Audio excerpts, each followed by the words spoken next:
గుంటూరు నగరంలోని వెంకట్రావుపేటకు చెందిన అలవాల యశ్వంత్ అనే బాలుడి జీజీహెచ్ వద్ద రైల్వే స్టేషన్ వైపు ఉన్న తమ టిఫిన్ బండిని తొలగించారని, ఆసుపత్రి బయట ఎక్కడైనా కుటుంబానికి జీవనాధారమైన టిఫిన్ బండి పెట్టుకునేందుకు అవకాశం కల్పించాలని కలెక్టర్ నాగలక్ష్మికి యశ్వంత్ సోమవారం విజ్ఞప్తి చేశాడు.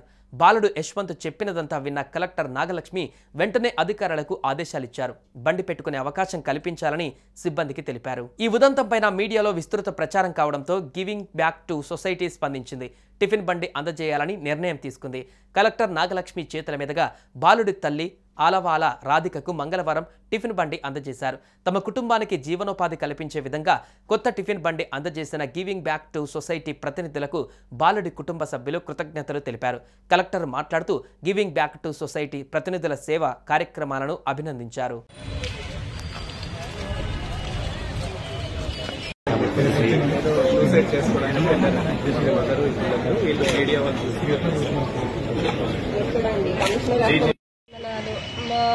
మాకు టిఫిన్ బండి ఇచ్చినందుకు మాకు గివింగ్ బ్యాక్ టు సొసైటీ వాళ్ళు మాకు స్పందించి మాకు బండి ఇచ్చారు. టిఫిన్ బండి మమ్మల్ని ఆదుకున్నందుకు వందనాలు. గవర్నమెంట్ హాస్పిటల్ దగ్గర టిఫిన్ బండి పెట్టుకుంటున్నాను సార్. మాకు ఒక కలెక్టర్ గారు ఈ టిఫిన్ బండి పెట్టించారు సార్.